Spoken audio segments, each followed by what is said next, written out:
My gold-digger daughter-in-law and my son humiliated me for years. When my wife passed away, I kept secret our $8 million net worth.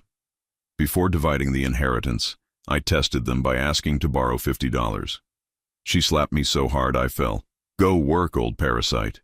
On Monday, I sold their house, left a note, and posted a photo that made them scream. I'm glad to have you here. Follow my story until the end and comment the city you're watching from so I can see how far my story has reached. My name is Henry, and I'm 63 years old. 6 months ago, I buried the love of my life, Margaret, after 42 years of marriage. What I didn't expect was that losing her would also mean losing the respect of my own son. I was sitting at my small kitchen table that Thursday morning, staring at a stack of bills I couldn't pay. Not because I didn't have the money, that's a story for later, but because I had no access to it. Leonard, my 35-year-old son, controlled everything now. At least, that's what he thought. The apartment Leonard and Lucy had generously let me move into after Margaret's funeral was barely 800 square feet. The walls were thin, the heater barely worked, and the neighbors upstairs seemed to enjoy rearranging furniture at 3 in the morning. But I was grateful. They reminded me daily. Grateful to have a roof over my head. Grateful that my son cared enough to help his struggling father. The irony wasn't lost on me. I heard the familiar click of high heels on the hallway tiles before Lucy's voice pierced through my morning coffee. She never knocked. Why would she? This was technically their building, their investment property, as she loved to remind me. Henry, we need to talk. I looked up to see my daughter-in-law standing in my doorway, her platinum blonde hair perfectly styled despite it being barely 9 in the morning. Lucy was 32, beautiful in that artificial way that cost thousands of dollars to maintain, and she knew exactly how to use her looks to get what she wanted from my son. Good morning to you too, Lucy. She rolled her eyes and stepped inside, not bothering to close the door behind her. Leonard and I have been talking, and we think it's time you started contributing more to your living expenses here. I set my coffee cup down carefully. I thought we agreed that helping with the utilities was enough for now. That was before we realized how much extra you're costing us. She pulled out her phone and started scrolling through what looked like a list.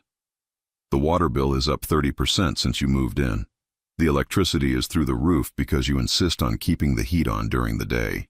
I'm an old man, Lucy. I need warmth, and we need you to be more responsible about it. She finally looked at me directly, her blue eyes cold as winter morning. We've decided you need to start paying $500 a month in rent, plus your share of all utilities. $500. I almost laughed.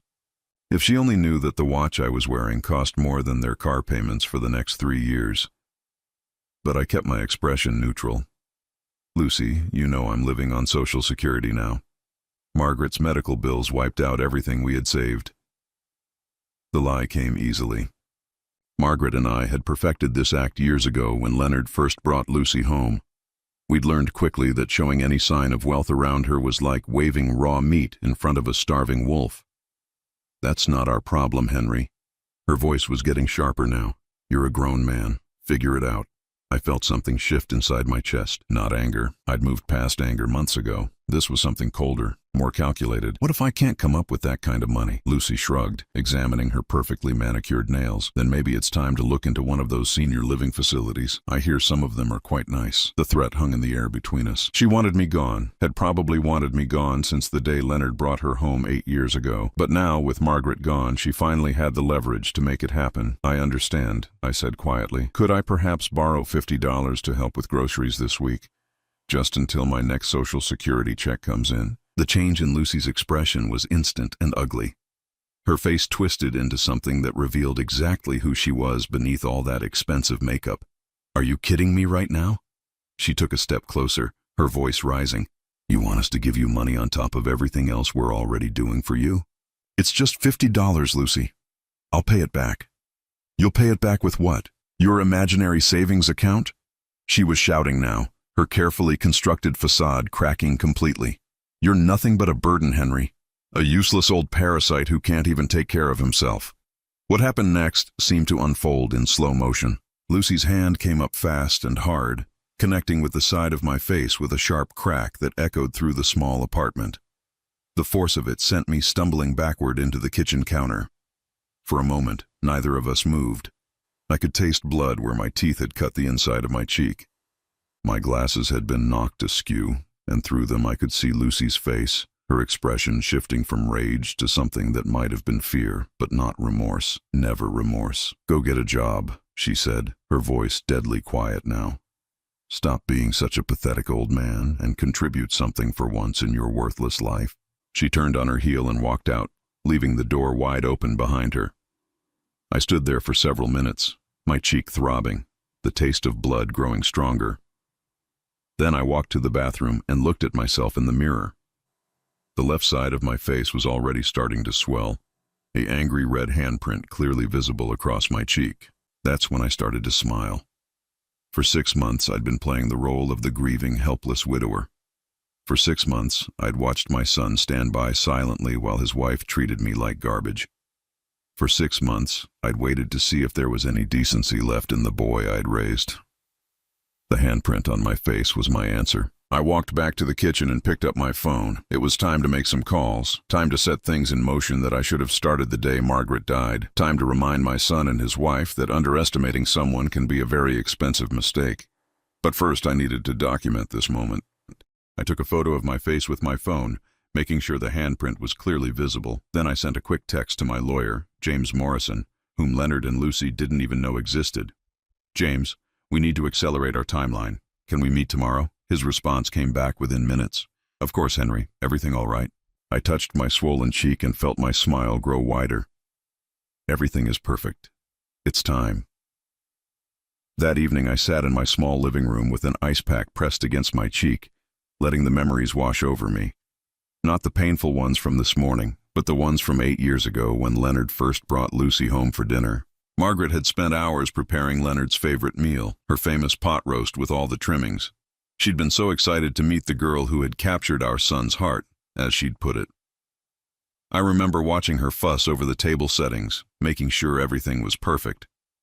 Lucy had walked into our home that night, wearing a dress that probably cost more than most people's monthly salary. She'd complimented Margaret's cooking with just the right amount of enthusiasm, asked about our family photos with seemingly genuine interest, and laughed at all my terrible dad jokes. But I'd caught her scanning our living room when she thought no one was looking.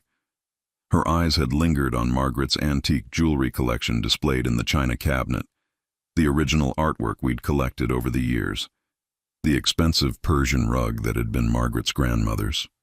I'd seen that look before in business. It was the look of someone calculating value. "She's lovely," Margaret had whispered to me later as we cleaned dishes, "but something feels off. I can't put my finger on it." Margaret's instincts had always been sharper than mine. She'd built her own successful accounting firm from nothing, had a gift for reading people that had saved us from countless bad business deals over the years. But Leonard was so smitten, so convinced he'd found his soulmate, that questioning Lucy felt like questioning his judgment. We'd made a decision that night that I now realized had been both brilliant and heartbreaking. We would hide our wealth, play the role of comfortable but modest middle-class retirees. If Lucy was after money, she'd move on. If she truly loved Leonard, our financial situation wouldn't matter. The test had backfired spectacularly. Lucy hadn't moved on. Instead, she'd doubled down, playing the long game. She'd convinced Leonard that his parents were struggling more than they let on, that we were too proud to ask for help, that he needed to step up and take care of us. Over the next 2 years, Leonard had slowly taken over our finances to make things easier for us in our golden years.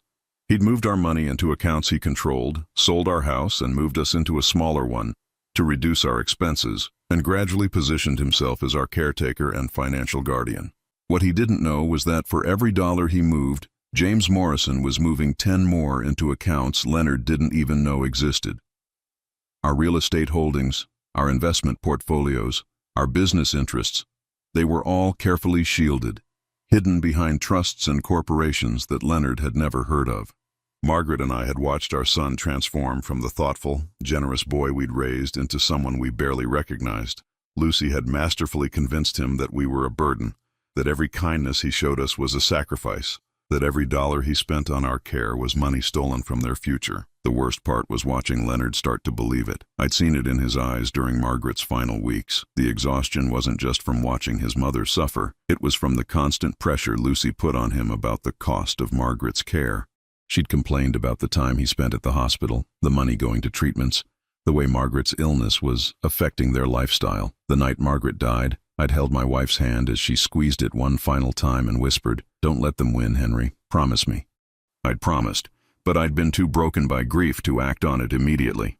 For 6 months, I'd allowed myself to play the helpless widower, partly because the grief was real, and partly because I needed to see just how far Leonard and Lucy would go. This morning's slap had given me my answer. I picked up my phone and scrolled through my contacts until I found the number I needed. Sarah Chen answered on the second ring. "Mr. Holloway? I wasn't expecting to hear from you so soon." Sarah was Margaret's former business partner and the only person outside of James Morrison who knew the truth about our situation. She was also one of the most ruthless real estate developers on the East Coast. "Sarah, I need you to fast-track the sale of the Maple Street property. How quickly can we close?" There was a pause. "That's Leonard and Lucy's house, isn't it? The one you've been letting them live in?" "That's correct." "Henry, are you sure about this? Once that house sells, they'll have nowhere to go." I touched my still swollen cheek and felt that cold smile return. "I'm counting on it. Can you have buyers lined up by next week? For that neighborhood? I can have 3 offers by tomorrow afternoon. Cash buyers, ready to close within 10 days. Perfect. Make sure the highest offer comes with an immediate possession requirement. I want them out within 48 hours of closing." "Jesus, Henry, what did they do to you?" I looked around the small apartment they'd stuck me in, at the stack of bills they expected me to pay with money I supposedly didn't have, at the photograph of Margaret on my nightstand, the only thing I'd been allowed to keep when they moved me out of my house. They forgot that kindness is a choice, not an obligation. After I hung up with Sarah, I made 3 more calls. The first was to cancel the life insurance policy that listed Leonard as the beneficiary. The second was to my financial advisor to begin liquidating certain assets and moving them offshore. The third was to a travel agent who specialized in luxury relocations. By the time I went to bed that night, wheels were already in motion that Leonard and Lucy couldn't stop even if they discovered them. I'd spent 42 years building a life with Margaret, accumulating not just wealth, but wisdom about human nature. We'd learned that respect couldn't be bought, but it could certainly be withdrawn. Love couldn't be forced, but its absence could teach powerful lessons. Margaret had died believing that our son would come to his senses, that grief would strip away Lucy's influence and reveal the good man we'd raised. But 6 months of watching Leonard stand by silently while Lucy treated me like a burden had taught me something my wife hadn't lived to learn. Some people only understand consequences. As I drifted off to sleep, my cheek still throbbing, I thought about the conversation I'd have with James Morrison tomorrow. There were documents to sign, arrangements to finalize, and a very detailed plan to execute. Leonard and Lucy thought they held all the cards. They thought they controlled my future, my finances, my very existence. Tomorrow they would start learning just how wrong they were. James Morrison's law office occupied the entire 32nd floor of a gleaming downtown building. As I stepped out of the elevator, I caught my reflection in the polished marble walls, a 63-year-old man in a worn cardigan and discount store slacks, looking every bit the part of the struggling retiree Leonard and Lucy believed me to be. "Henry!" James stood up from behind his massive mahogany desk, his expression immediately shifting to concern when he saw my still swollen face. "What the hell happened to you?" "My daughter-in-law happened." I settled into the leather chair across from his desk, the same chair where Margaret and I had signed our wills 3 years ago. She decided I needed a lesson in respect. James's jaw tightened. He'd been our lawyer for over 20 years, had watched Leonard grow up, had been at Margaret's funeral. "Please tell me you documented this." I pulled out my phone and showed him the photos I'd taken. Every bruise, every angle. "I also have the medical report from the urgent care clinic I visited yesterday." "Good." He made notes on a legal pad. "We'll need all of this for the restraining order if it comes to that." "It won't come to that, James. By the time I'm done, they'll be too busy dealing with their own problems to bother with me." James leaned back in his chair, studying me with the sharp eyes that had made him one of the city's most successful attorneys. "You're ready to pull the trigger on everything?" "Past ready." He opened a thick file on his desk, one that Leonard and Lucy would be shocked to know existed. "Let's review what we're working with, shall we?" For the next hour, James walked me through the financial empire that Margaret and I had spent 4 decades building. The numbers were staggering, even to me sometimes. Our primary residence, The house Leonard and Lucy currently lived in was worth $1.2 million. But that was just the beginning. We owned 17 other properties scattered across 3 states, including 2 apartment buildings, a small shopping center, and a vacation home in the Hamptons that we'd never even told Leonard about. Our stock portfolio was worth $3.4 million, carefully diversified across blue-chip companies and emerging markets. The accounting firm Margaret had built and sold 15 years ago still generated royalty payments of nearly $200,000 annually through a consulting agreement that wouldn't expire for another decade. Then there were the business investments, a restaurant chain that had exploded in value, a tech startup that had gone public, and a small manufacturing company that produced specialty parts for the automotive industry. Current total net worth, James said, running his finger down a column of figures, $8.7 million. $8.7 million. While Lucy was slapping me around and demanding $500 a month in rent for a 800-square-foot apartment. While Leonard was lecturing me about being more financially responsible. While they both treated me like a charity case who should be grateful for their scraps. The beautiful thing, James continued, is that legally, they have no claim to any of it. Leonard's name is on exactly one account, the small checking account with about $12,000 that you use for daily expenses. Everything else is in trusts, corporate holdings, or offshore accounts. I nodded. What about the house sale? Sarah called me this morning. She has 4 cash offers. Highest one is $1.4 million.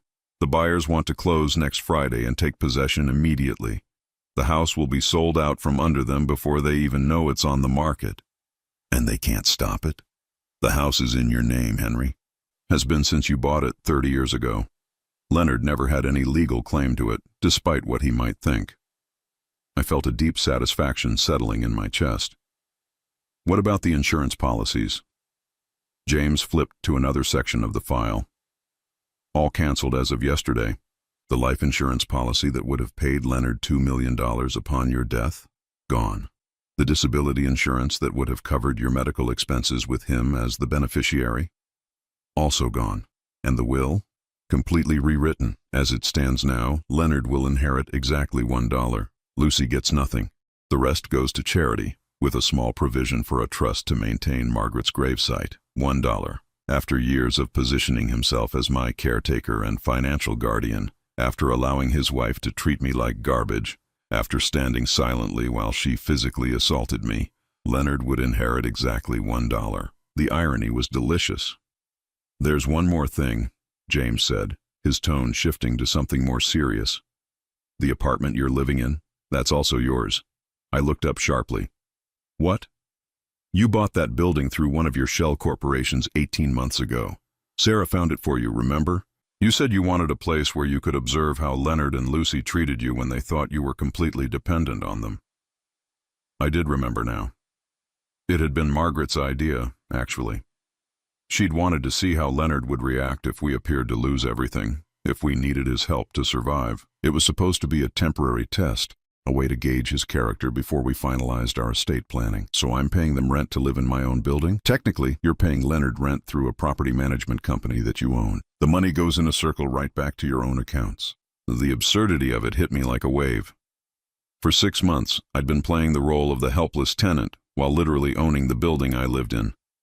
Leonard had been collecting rent from me to pay a mortgage on a property that I owned. How much do they think they make from that building? James consulted another file. According to the property management reports Leonard receives, the building generates about $4,000 a month in rental income after expenses. What he doesn't know is that it actually generates almost $12,000. The difference has been going into an account earmarked for building maintenance and improvements. And if I decide to sell it, you could have them evicted within 30 days and sell it within 60. Current market value is around $700,000. I sat back in the leather chair, processing the full scope of what we'd built. Margaret and I hadn't just accumulated wealth. We'd created a financial fortress that was completely invisible to our own son. James, I want you to prepare eviction notices for Leonard and Lucy, both from the house and from the apartment building. Henry, are you sure? This is pretty nuclear. I touched my cheek, where a faint bruise was still visible despite the makeup I'd applied to cover it. They made their choice when Lucy decided to put her hands on me. I'm just making mine. What's your timeline? I want them out of the house within 48 hours of the sale closing. As for the apartment building, give them standard 30 days notice, but make it clear that there will be no extensions, no negotiations, no second chances. James made notes on his pad. And where will you be during all this? I smiled for the first time since entering his office. That's the best part. Remember that property we looked at in Tuscany 3 years ago? The one Margaret fell in love with? The villa near Montalcino? You bought that? Margaret and I put the deposit down 2 weeks before she died. She made me promise to follow through with the purchase, even if she wasn't there to enjoy it with me. James whistled low. How much did that run you? $2.8 million, but it came with 25 acres of vineyards and olive groves. The previous owner also threw in all the furniture and a staff that's been maintaining the property for generations. So while Leonard and Lucy are getting evicted from properties they thought they controlled, I'll be settling into my villa in Tuscany, probably with a glass of wine made from grapes grown on my own land. James laughed, the first genuine laugh I'd heard in months. Margaret would have loved this. Margaret planned this, I corrected him. She always said that if Leonard chose Lucy over family, we should make sure he understood the full cost of that choice. We spent the rest of the meeting finalizing details. The house sale would close next Friday at 2 p.m. The eviction notices would be served Saturday morning. The apartment building would be sold within 60 days, forcing Leonard and Lucy to find somewhere else to live with no warning and no financial safety net. By the time I left James's office, I felt lighter than I had in months. Not just because of the plan we'd set in motion, but because I finally understood what Margaret had been trying to teach me in those final days. Love doesn't mean accepting abuse. Family doesn't mean tolerating disrespect. And sometimes, the kindest thing you can do for someone is let them face the consequences of their choices. As I walked back to my car, I pulled out my phone and looked at the pictures of my Tuscan villa that the real estate agent had sent me. Rolling hills covered in vineyards, a stone house that had been standing for over 300 years, and gardens that overlooked some of the most beautiful countryside in the world. In less than 2 weeks, that would be my home. Leonard and Lucy had no idea that their world was about to collapse around them. They thought they held all the power, all the control, all the cards. Soon, they would learn that underestimating someone can be the most expensive mistake you ever make. The house sale closed on a Friday afternoon at exactly 2:15 p.m. I sat in James's conference room, signing document after document, while the buyers, a young couple with twin toddlers, excitedly discussed their plans for the backyard where Leonard had played as a child. The previous tenants, the wife asked, when exactly do they need to be out? They'll be gone by Sunday evening, James assured her. The new owners can take possession first thing Monday morning. I signed the final paper and accepted a cashier's check for $1.4 million. Leonard and Lucy had no idea that in the space of 15 minutes, I'd just sold the house they considered theirs and pocketed enough money to buy a small European country. Congratulations, Mr. Holloway, the real estate agent said, shaking my hand. I hope you enjoy your retirement, if she only knew. That evening, I sat in my small apartment, staring at the letter I'd spent 3 hours writing. It needed to be perfect, not cruel, not gloating, but absolutely clear about what was happening and why. Leonard and Lucy. By the time you read this, I will be gone. The house you've been living in was sold today to a lovely young family who will take possession on Monday morning. You have 48 hours to remove your belongings. You may be wondering how this is possible, since you believed you were taking care of your poor, struggling father. The truth is that your mother and I have been watching you both for the past 8 years, waiting to see who you really were beneath the surface. Lucy, your performance has been flawless. From the moment you walked into our home, you calculated our worth and decided how to extract it. You convinced my son that we were a burden while systematically positioning yourself to inherit everything we'd worked for. Leonard, you allowed your wife to treat me like garbage because it was easier than standing up to her.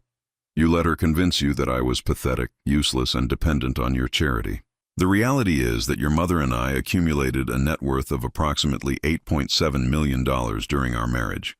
We owned 17 properties, maintained extensive investment portfolios, and built businesses that continue to generate substantial income. You knew about none of it.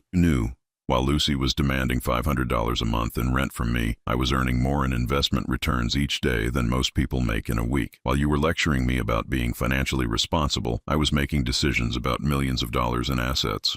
The apartment building you've been collecting rent from? I own it. I've been paying you rent to live in my own property while you brag to your friends about being my landlord. The life insurance policy that would have left you $2 million, canceled. The will that would have made you wealthy beyond your dreams, rewritten. You will inherit exactly $1, Leonard. Lucy will inherit nothing. I'm not doing this out of spite or revenge. I'm doing this because your mother asked me to. In her final days, she said that if you chose Lucy's cruelty over family loyalty, we should make sure you understood the full cost of that choice. The physical assault Lucy committed against me last week was simply the final confirmation of what we'd already decided. I have photos, medical records, and witness statements. If either of you attempts to contact me or challenge any of these decisions, I will pursue both criminal charges and a civil lawsuit. I am leaving the country permanently. Do not try to find me. Do not attempt to contact me. As of Sunday, you are both dead to me. You had 8 years to show basic human decency to the man who raised you, Leonard.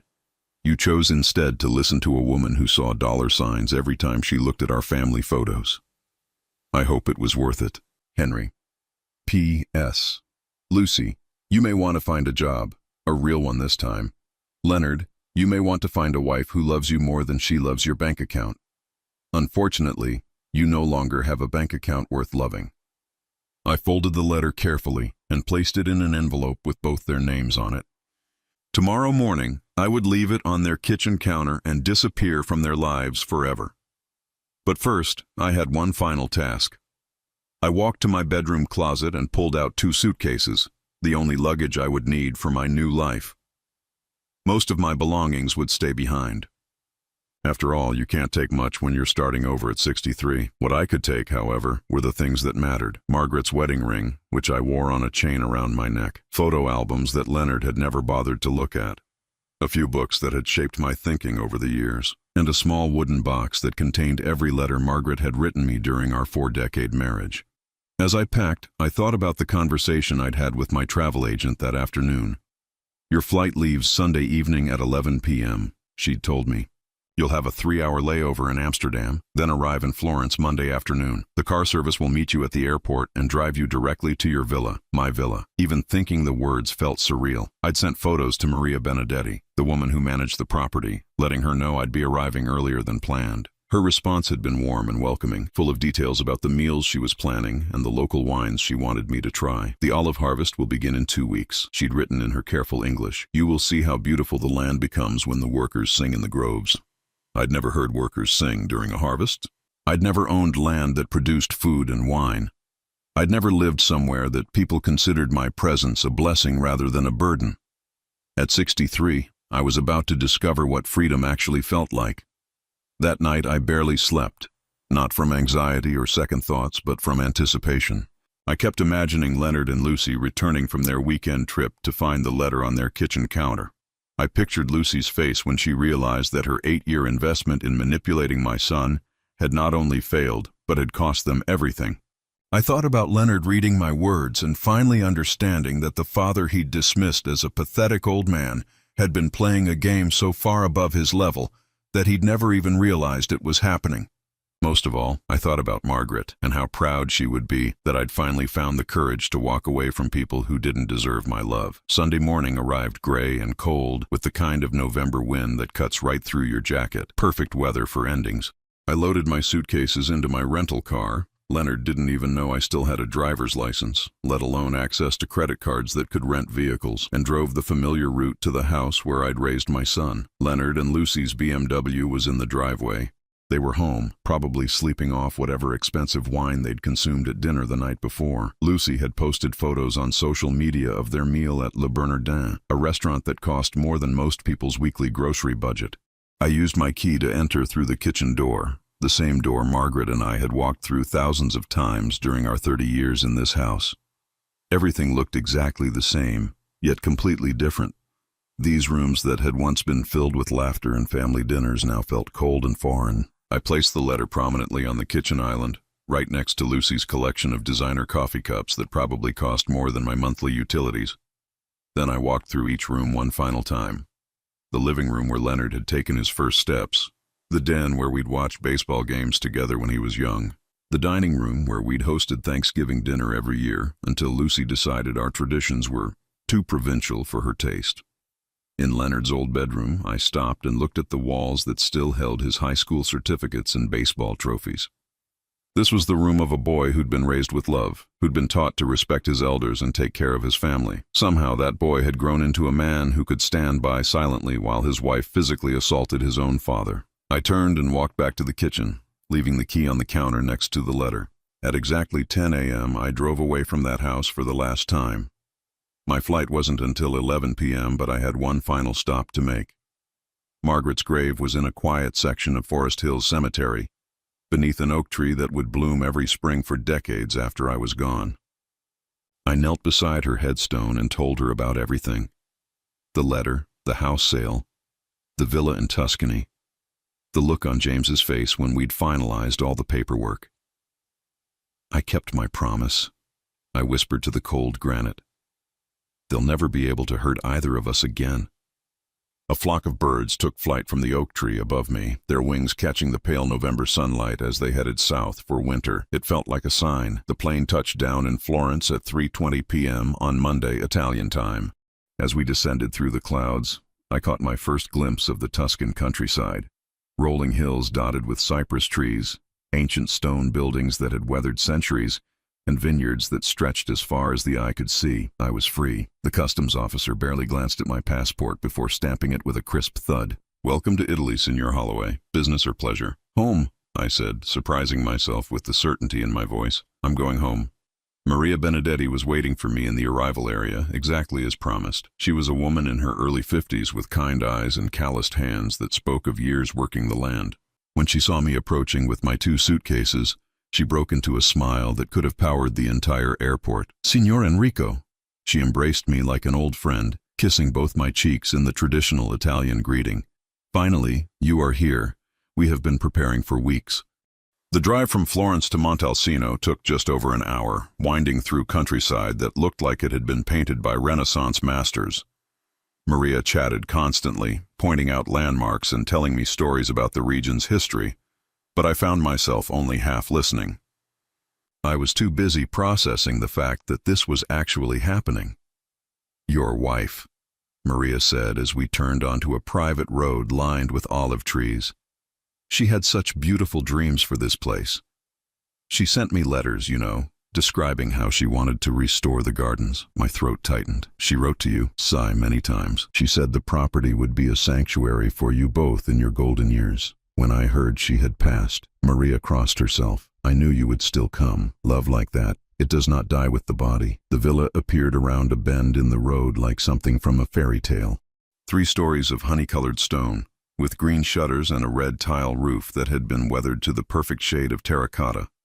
Grapevines climbed the walls, and lavender bushes lined the walkway to the front door. "Holy hell," I whispered, forgetting that I was trying to make a good impression. Maria laughed. "Your wife, she said you would say exactly that when you first saw it." Of course Margaret had known. Even from beyond the grave, she was still orchestrating my happiness. The inside of the villa was even more stunning than the exterior. High ceilings with exposed wooden beams, floors of polished local stone, and windows that framed the Tuscan landscape like living paintings. The furniture was antique but comfortable, pieces that had been crafted by local artisans and passed down through generations. The previous owner, Maria explained as she led me through room after room, his family had lived here for over 200 years. When he decided to sell, he wanted it to go to someone who would love it as much as his ancestors did. She showed me the kitchen, with its massive stone hearth and copper pots hanging from wrought iron hooks. The dining room, with a table that could seat 12 people and a window that looked out over the vineyards. The library, filled with books in Italian, French, and English that covered everything from winemaking to Renaissance poetry. My bedroom was on the 2nd floor, with French doors that opened onto a balcony overlooking the valley. The bed was enormous, crafted from chestnut wood and covered with linens that felt like silk against my skin. "Maria," I said as we stood on the balcony watching the sun begin to set behind the hills, "this is too much. It's too beautiful." She patted my arm with motherly affection. "Signor Enrico, you have not seen anything yet. Tomorrow I will show you the wine cellar and the olive press. Tonight we celebrate your arrival with dinner." The meal Maria prepared that evening was simple but perfect. Fresh pasta with tomatoes from the villa's Maria's garden, locally made cheese, bread that had been baked that morning, and wine from our own vineyards. We ate on the terrace as the last light faded from the sky and the first stars appeared. "Tell me about your family," Maria said as she poured us each another glass of wine. I found myself telling her everything. About Margaret and our 42 years together. About Leonard and how proud we'd been when he was young. About Lucy and how she'd slowly poisoned my son against his own parents. About the years of abuse and manipulation that had led to my escape. Maria listened without judgment, occasionally refilling my glass or murmuring sympathetic words in Italian. When I finished, she was quiet for a long moment. "You did the right thing," she finally said. "Sometimes the greatest gift we can give someone is the opportunity to face the consequences of their choices." I hope so. Part of me wonders if I should have tried harder, fought for my relationship with Leonard. Signor Enrico, you cannot save someone who does not want to be saved. You cannot love someone into being a good person. She gestured toward the valley below us, where lights were beginning to twinkle in the distant farmhouses. "Look around you. This is not revenge. This is rebirth."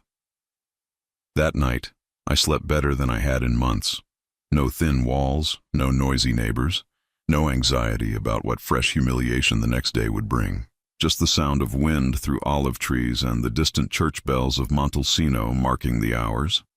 I woke the next morning to sunlight streaming through the French doors and the smell of fresh coffee drifting up from the kitchen. Maria was already at work, humming Italian folk songs as she prepared breakfast. "Buongiorno, Signor Enrico. Did you sleep well?" "Like the dead," I said, then immediately regretted the expression. But Maria just laughed. "Good. Today we explore your new kingdom." She led me through the property, showing me things I'd only seen in photographs. The wine cellar, carved directly into the hillside and filled with bottles that had been aging for decades. The olive press, where the villa's golden oil was made every autumn. The gardens where Margaret had dreamed of growing herbs and vegetables. "The harvest begins next week," Maria told me as we walked through the vineyards. "You will see how the whole valley comes alive. Families that have been making wine here for generations, all working together." "Will I be expected to help?" "Only if you want to, but I think you will want to. There is something magical about bringing in your own grapes, making your own wine." We spent the morning walking the property, and Maria introduced me to the workers who maintained the vineyards and olive groves. They greeted me with warmth and respect, shaking my hand and welcoming me in broken English mixed with enthusiastic Italian. These people didn't see me as a burden or a problem to be solved. They saw me as the new owner of a piece of land they'd cared for with pride, someone who would continue the tradition of treating the property with respect and love. It was while we were examining the olive trees that my phone buzzed with notifications I'd been expecting but dreading. 17 missed calls from Leonard, 12 text messages, 3 voicemails. I looked at Maria, who was watching me with understanding eyes. "Your son?" she asked gently. I nodded, then played the first voicemail on speaker. Leonard's voice was frantic, panicked in a way I'd never heard before. "Dad, what the hell is going on?" "We came home and found your letter. And there are people here saying they bought the house. They want us out by tonight. Call me back right now. This is insane." The second voicemail was Lucy, her voice shrill with rage. "You senile old bastard. You can't do this to us. That's our house. We'll sue you for everything you're worth, you pathetic piece of shit." The third was Leonard again, but this time his tone was different, pleading. "Dad, please. I know things got out of hand with Lucy, but we can work this out.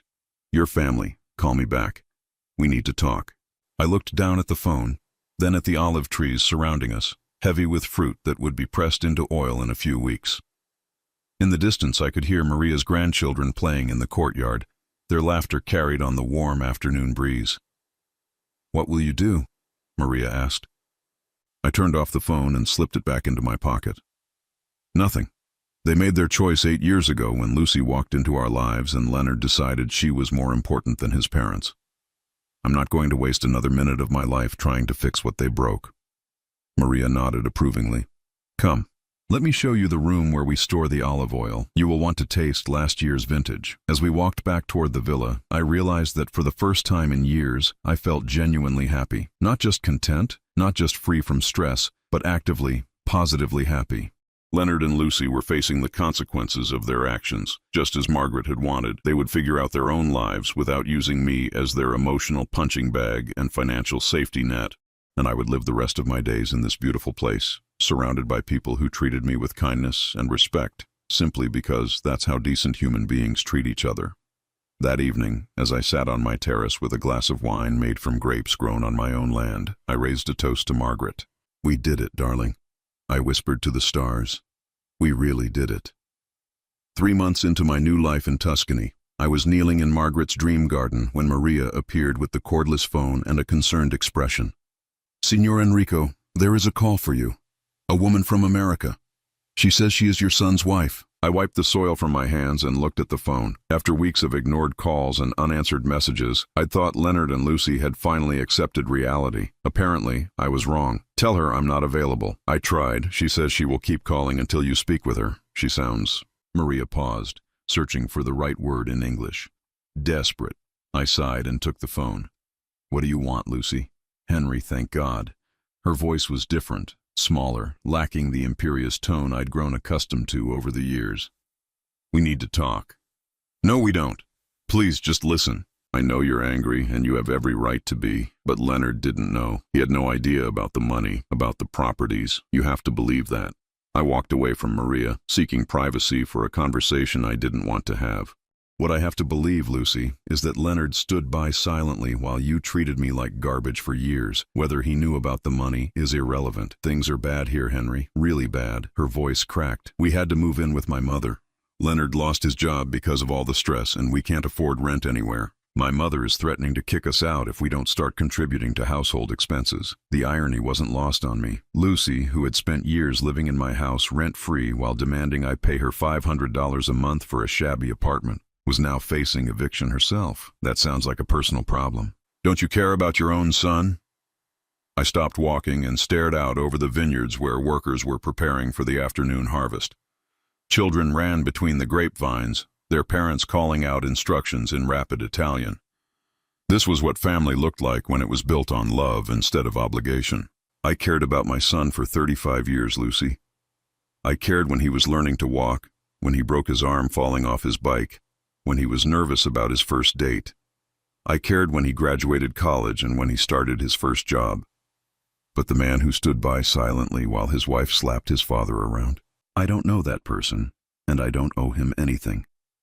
He's sorry, Henry. We both are. We know we made mistakes. You made choices. There's a difference. There was a long pause, then Lucy's voice came back, even smaller than before. What would it take? What would it take for you to forgive us?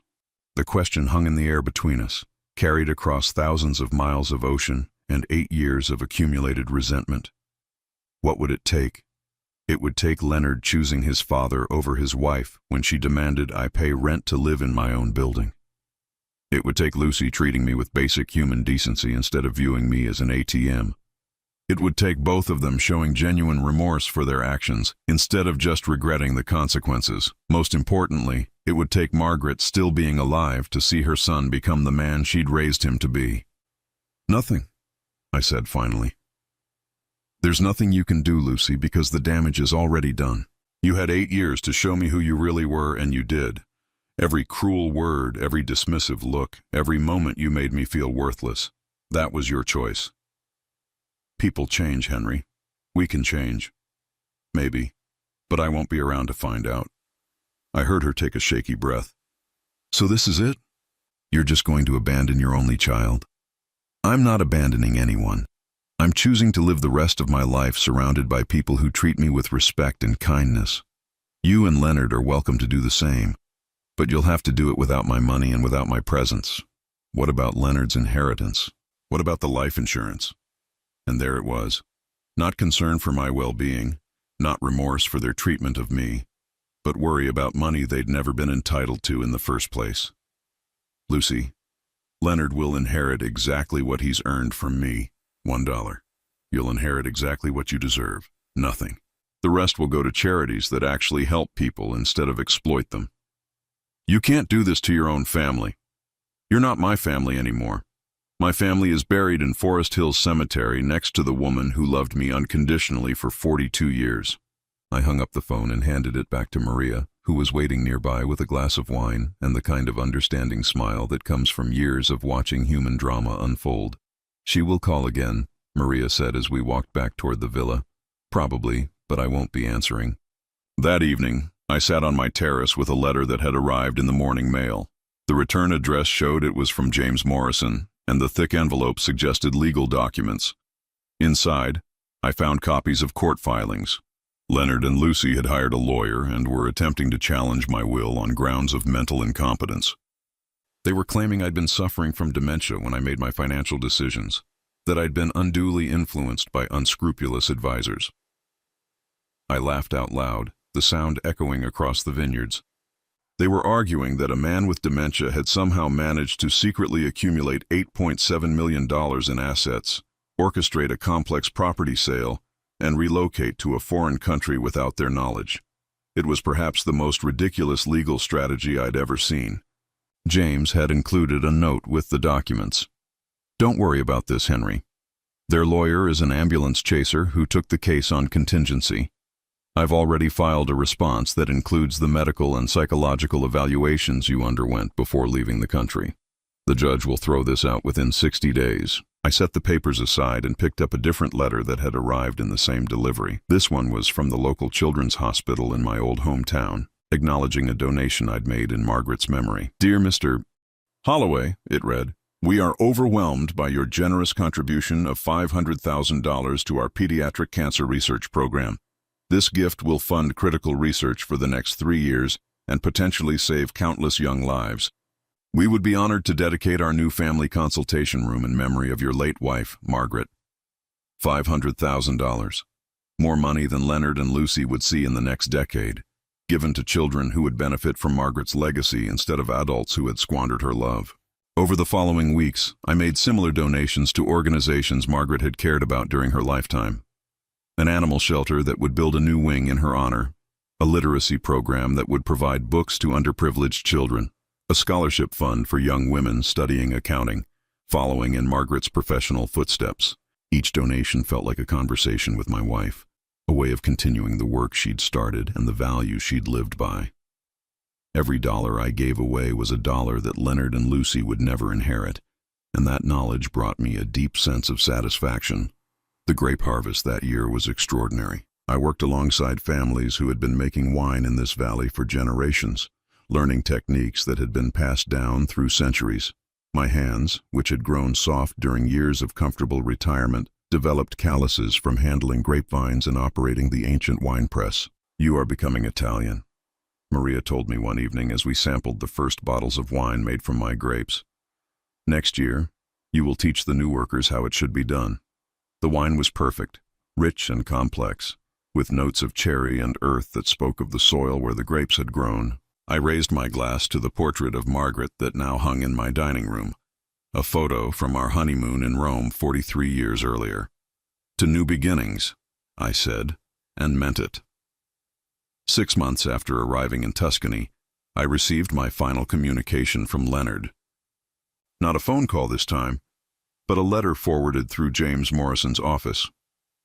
Dad, I know you probably won't read this, but I had to try one more time. Lucy and I are getting divorced. I know that doesn't change what happened between us, but I wanted you to know that I finally see what she was doing to our family. I've been thinking a lot about Mom and about the kind of man she raised me to be. I wasn't that man when you left, and I'm ashamed of the person I became. You were right to walk away. I would have done the same thing. I'm not asking for money or forgiveness. I know I don't deserve either one. I just wanted you to know that I understand now why you left, and I'm sorry it took losing everything for me to see the truth. I hope you're happy wherever you are. You deserve happiness after everything we put you through. Leonard. I read the letter 3 times, then walked out to Margaret's garden and sat among the herbs and vegetables that were finally thriving under the Tuscan sun. Part of me felt sad for the boy Leonard had been, the child who'd sat on my shoulders during baseball games and helped Margaret bake cookies every Christmas. But that boy had grown into a man who'd chosen cruelty over kindness, who'd allowed his wife to abuse his own father rather than risk confrontation. The letter suggested Leonard was finally learning the cost of those choices. Maybe that was enough. Maybe that was all the justice Margaret had wanted, for our son to understand what he'd lost and why he'd lost it. I folded the letter and placed it in the wooden box with all of Margaret's correspondence. Then I went inside and wrote my own letter to James Morrison, instructing him to increase Leonard's inheritance from $1 to $50,000. Enough to help him start over, but not enough to undo the consequences of his choices. It felt like the right balance between justice and mercy, between the man I'd become and the father I'd once been. That evening, as I sat on my terrace watching the sun set behind the hills, I realized I'd stopped counting the days since leaving America. Time moved differently here, measured not by the accumulation of hurts and disappointments but by the rhythm of seasons, the cycle of harvest and planting, the slow satisfaction of building something beautiful. At 63, I discovered that it's never too late to start over. Never too late to choose dignity over dysfunction, peace over drama, love over obligation. Margaret's dream garden was in full bloom now, filled with tomatoes and basil, rosemary and lavender. The olive trees were heavy with fruit that would soon be pressed into golden oil. The grapevines showed promise of another excellent vintage. I had built a new life on the foundation of an old love, and it was more beautiful than anything I could have imagined. In the distance, church bells were calling the faithful to evening prayer, their bronze voices carrying across the valley like a benediction. I raised my glass to the stars that were beginning to appear in the darkening sky. "Thank you, Margaret," I whispered. "Thank you for teaching me that sometimes the greatest act of love is knowing when to let go." The wind carried my words away into the night, across the vineyards and olive groves, toward a future I was finally free to embrace.